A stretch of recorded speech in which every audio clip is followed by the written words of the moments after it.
Should we be scared of the DA's new Deputy Education Minister? Let's get down to the bottom of this massive conspiracy.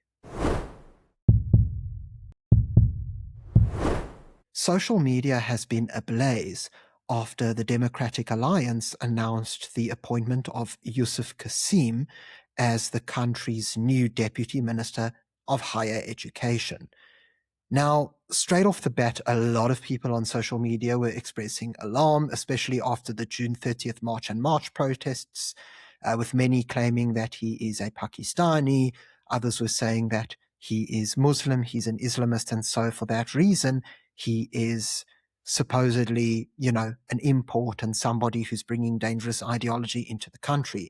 And it didn't take long for a lot of DA members to hit back. We saw Cilliers Brink, Andrew Whitfield and Jared Delport, among others, basically issuing public statements in support of Yusuf Qasim and explaining to everybody how he is a Muslim, yes, and Muslims have contributed very much to South African society, and that the Islamophobia, as they call it, against him should be condemned.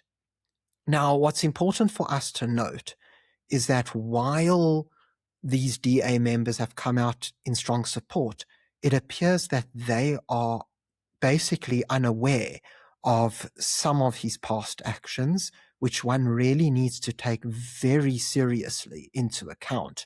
And what I'm going to show you in this video, I have to admit, is a cause for alarm, and people need to heed this warning very seriously. Now, before I start, I have a message for anybody who has not watched this channel before. Full disclosure, I am somebody who is a journalist, and I work specializing in Middle East affairs. On my team, there are Iranians, Iraqis, Lebanese, Egyptians, and other people in the past. And they all know what I do, they all know who I am, and some of them even watch this channel regularly. What's more, I'm somebody of Middle Eastern origin. Of course, many people do not really know too much about Middle Easterners in South Africa. It's a very small group, but much like how you have Lebanese people in South Africa who are from Lebanon, Middle Eastern, and they just kind of almost got ignored because they classified as white, because many Middle Easterners are white passing. Same thing here. People don't know my origin just by looking at me, and I don't blame them. So ultimately, it is important to note I'm somebody who's Middle Eastern, and I understand the region very well. In fact, I've spent years in the Middle East covering important reports for my journalism career. And what's actually very interesting is I've also been to numerous Muslim countries, and just for leisure, just because I'm interested to see them. And so ultimately, what's actually really funny is I was in Turkey a few months before October the 7th, ironically, and I was en route to Israel. And so ultimately, I'm somebody who's very familiar with the region, has an interest in the region. And beyond that, I do also want to mention that I have platformed numerous Middle Eastern and Muslim voices on this channel, as well as my other channel, Middle East Insider. We're including the likes of Lubna Zaidi, who is a Muslim British Pakistani activist. Okay. We're also talking about the likes of Fatima J, who is Lebanese of Muslim origin, and of course Nagar Moshahedi, who is an Iranian journalist, and that is just to name a few examples. And so why am I telling you all of this? I'm giving you this disclaimer because there are going to be people who on social media have called me an Islamophobe and have sought to discredit me. Now, it's incredibly important that I address this first, because you need to understand, given the facts that I've just given you, that if I were somebody who was Islamophobic or published Islamophobic content, it would come at an enormous personal and professional cost to me. And so ultimately, I have to be very careful when analyzing these sorts of things. And that is why I always provide data and sources for my work, as those who are familiar with the channel will understand. Now that I've gone over this disclaimer, it's time to get into Yusuf Qasim and to really understand whether or not we should be worried about him. And so I'm going to explain two key factors in this video. The first one is a custom, albeit very worrying custom, that he practices. And the second one is really some of the actions that he has taken, both in his capacity as a DA member and also as a political activist in general. And so I'm going to start with the worrying custom. So the image that caused all of the big hubbub is this one here, which is the official government announcement that Yusuf Qasim was appointed Deputy Minister of Higher Education. And a lot of the concern was around the headdress that he's wearing, as you can see in blue, and that is called the amama or the imama. Now, it's very important for us to make a distinction. You see, most Muslim South Africans, if they do wear a headdress, will wear what is called a kufi or kofia, and that is something that is a woven, often woolen skull cap, kind of reminiscent of the kippah that Jewish people wear. Now, please don't get me wrong. There is nothing wrong with wearing a kufi or kofia. It's perfectly acceptable. People who want to wear it should absolutely be permitted to do so. Freedom of religion. The other thing that people often wear in South Africa is actually the fez or tarbush. So for those of you who've watched a lot of movies, you're probably aware of this hat, even if you don't think you are. And what it is a hard, round hat. It often comes in red, sometimes has a tassel. And that hat, well, it's actually named after the city of Fez in Morocco. And it is very popular in Morocco as well as in Turkey. And it was very popular during the time of the Ottoman Empire.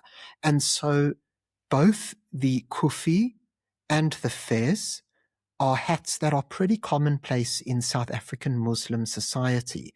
And so you need to understand that those hats are perfectly fine and they are very different to what Qasim is wearing in this photo, which is known as the amama.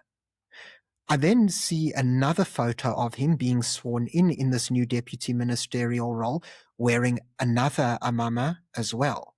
Now, one might be asking, well, why am I so concerned about the amama? And the reason is this. Unlike the kufi or the fez, the amama forms part of something called sunnah. So for those of you who don't know, sunnah are voluntarily, not mandatory, actions that people can take. They're generally customs that people can practice in order to basically raise we could call it their similarity to the Prophet Muhammad. And so when somebody wears the amama, that is not an obligatory thing. That's rather a voluntary practice, and it's not something that is commonplace in Muslim society today, particularly not in South Africa. Now, the reason for this is because of the negative connotation that it brings, and I'm going to show you proof of this in the next photo. So here we have three men wearing the amama or imama, as it's otherwise known, depending on the dialect, reminiscent of what Qasim is wearing. And all of them have something worryingly similar in common. The man on the left is known as Abu Bakr al-Baghdadi. He is the former leader of ISIS. You heard that correct? ISIS. The man on the right is the current leader of the Taliban. And the man in the center is none other than Ahmed al-Shar'a, otherwise known as al-Jalani, and he is the current president of Syria. But before this current era where he wears a very nice suit and has a well-groomed beard, this is what he looked like back in his days as the leader of HTS, a militant group directly affiliated with Al-Qaeda, who committed 9/11. And so, the reason I'm bringing this up is because the amama has a severely negative connotation in much, if not most, of the Middle East.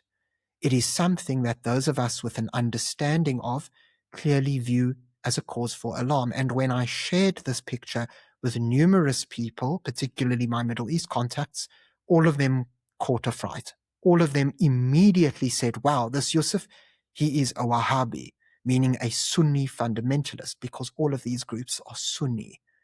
Now, there are going to be those people that say to me, well, surely you can't just make assumptions. Surely he could have done this without realizing the connotation. But I ask you, Who, in their right minds, as somebody who is a Muslim fundamentalist, a devout Muslim, would not be able to make this association? He knows what this is. The other thing that people will say is, well, surely these people maybe hijacked this headdress, and that could be true. But the important thing for us to understand is that sometimes this happens and people need to be culturally sensitive about it. For example, the swastika was not originally a Nazi symbol. The Nazis appropriated it. It was actually a symbol out of Asia, particularly in places like India and the Far East, which actually symbolized goodwill. And if you go to much of Asia these days, you actually will see the symbol in many areas. And it's not because those people are Nazis. It's because they still believe in the old original context.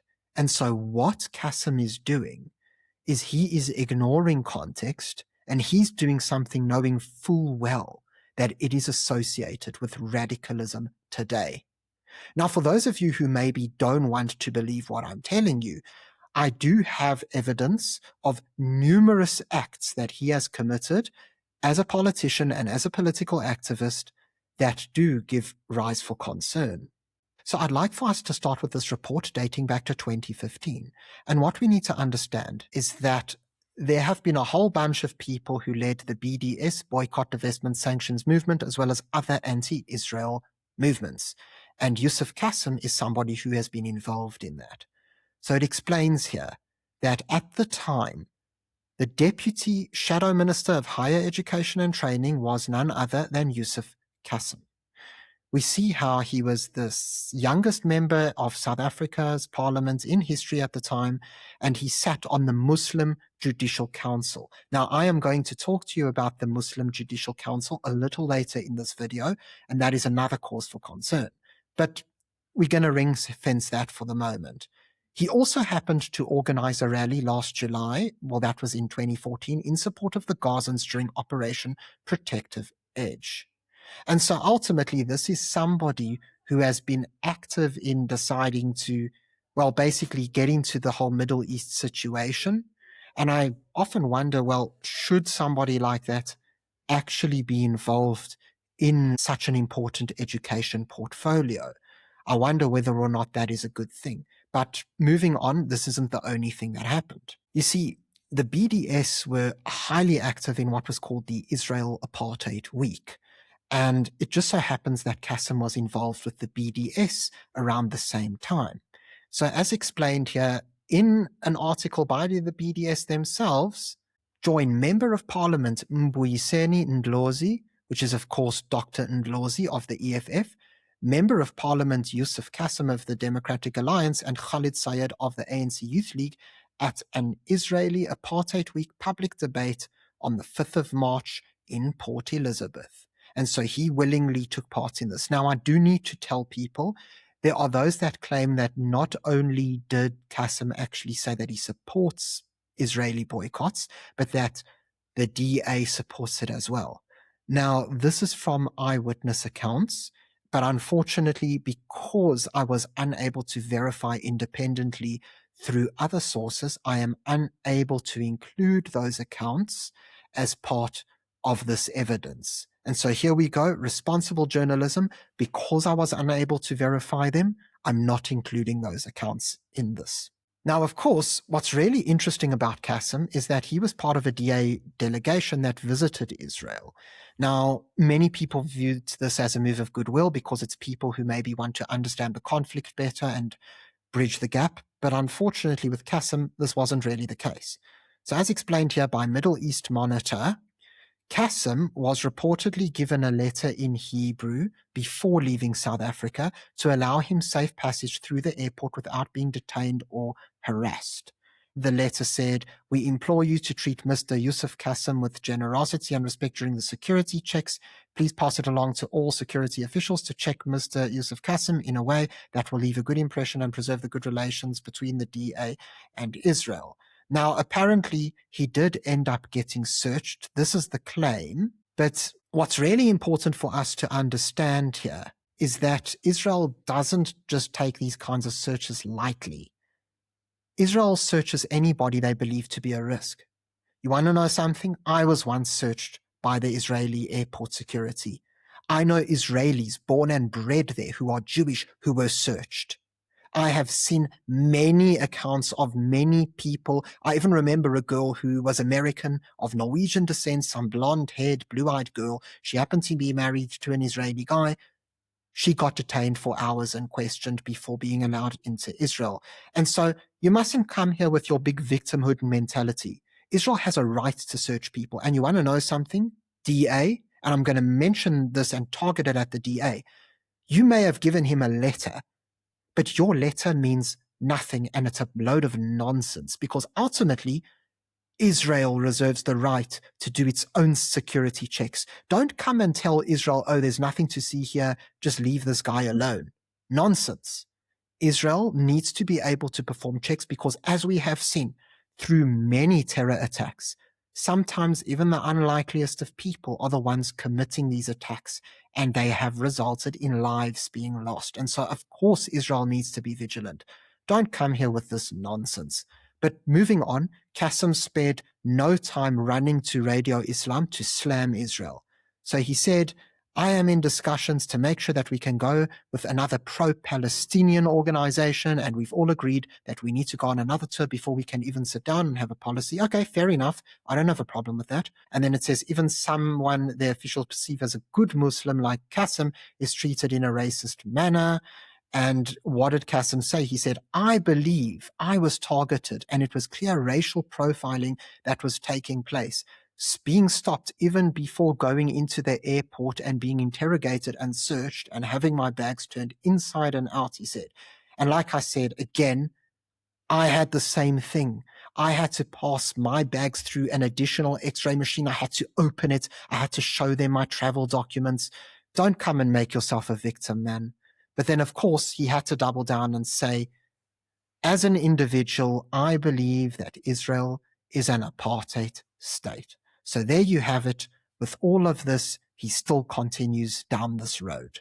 Now, before we continue, I do just want to make mention of the fact that he was part of the Muslim Judicial Council. And this is very important because ultimately this is quite an extreme group compared to other Muslim authorities in South Africa. Because why? The president is none other than Sheikh Riyad Fattar. Now, why am I telling you this? I'm telling you this because he was the sheikh who is famous for going to a Cape Town rally after October the 7th and screaming, I am Hamas, Cape Town is Hamas, Viva Hamas, Viva. And so the Muslim Judicial Council's highest representative supports Hamas. And here we have a video from Salam Media where they interview him on this incident as well as the event. Now, I'm not going to play it here. It's quite lengthy, and to be honest, I don't want to hear him even say it anymore, but you're more than welcome to go onto YouTube, search for it yourself. You will be able to find it because I actually found it and it is still up at the time of recording this video. So if it remains on the site, you will be able to find it. Now, of course, being active with the BDS and calling Israel an apartheid state, that comes in a personal capacity as a political activist. And of course, the Muslim Judicial Council ties are worrying. But what Qassem has done in the past is taken this one step further in his capacity as a DA member. So here we've got an article from Polity, and as it explains here, Johannesburg Mayor Herman Mashaba, so this was back in 2018, suspended Councillor Mpho Palatse, a member of Johannesburg's mayoral committee, after she expressed solidarity for Israel on behalf of the city without consulting or getting approval from the party. And this is according to federal leader of the DA student organization, none other than Yusuf Qassem. So it explained here that what Palatse said on Twitter is, I would like to declare that I'm a friend of Israel and the city of Johannesburg is a friend of Israel. Shalom, shalom. Now, I do want to observe something. If Palatse had said this about any other country, so replace Israel with Peru, Norway, Japan, would there have ever been a problem? That's a question I'd like for you to ask yourselves. She didn't say that she's anti-Palestine or that she's taking the side of Israel against the Arabs. That's not what she said. She just said, I'm a friend of Israel. You guys are welcome here. That's all that she said. And yet, Qassem had to go on the attack. Her colleagues also condemned Palatse, and this is in addition to the EFF and ANC. No surprises there. I am going to lay charges. DA provincial leader John Moody is going to lay charges, Kassem told ANA, that's African News Agency. If members believe a party member has exceeded their mandate, they have the right to lay charges. It's a fair process for everyone. Now, Mashaba did decide to suspend her, and look, I get it. He did it because of the controversy and that an investigation needed to play out. And as far as I understand it, Herman Mashaba has never been anti-Israel or anti-Semitic. The Jewish people who I know who've spoken to him said he's actually quite supportive of Jews, but he still took the action. And what happened afterwards is that an investigation was held, and Palatse was found to be in the right, and Kassem and his gang of basically his mob were found to be wrong. And here is an official statement from the city of Johannesburg where it explains, Herman Mashaba explains this, the multi-party government has concluded its assessments and engagements surrounding the remarks made by Mpho Palatse on 10 June 2018. I suspended Palatse following a recording of her remarks, as explained, and I addressed council on 12 June 2018, confirming her right to hold and express any personal belief. And what's really interesting is that it says here, the statement of Palatse did not contravene DA policy position on the party and its commitment to a two-state solution in which a secure and prosperous Israel coexists peacefully alongside a secure and prosperous Palestine. Palatse failed to ensure that sound judgment to be expected of public representatives in the multi-party government informed the manner in which she approached her official duties when she made the statement in question. All right, that's just his assessment. However, arising from the conclusion of this process, it is my decision that MMC Palatse should be reinstated as a member of the mayoral committee effective 28th June 2018. And what is particularly interesting is how Palatse actually succeeded Mashaba as the mayor of Johannesburg. And so clearly, this was a nothing burger. Ultimately, we have a situation where there is somebody who is heavily anti-Israel, heavily pro-BDS, and has taken action in his capacity as a member of the DA to attack people who are pro-Israel. Now, of course, we don't need any reminding that this is a massive issue that has taken the globe by storm. And unfortunately, a lot of pro-Palestinians have actually affected education curriculums around the world. Look at critical race theory in the United States, for example. Look at how in a previous video I explained how Qatar had poured more foreign funding into US colleges than any other country, including massive countries like Russia, China, India, Saudi Arabia, and Brazil. And ultimately, we've seen the decline in the UK as well. And so the big message to the DA is that you have an important decision to make regarding your future.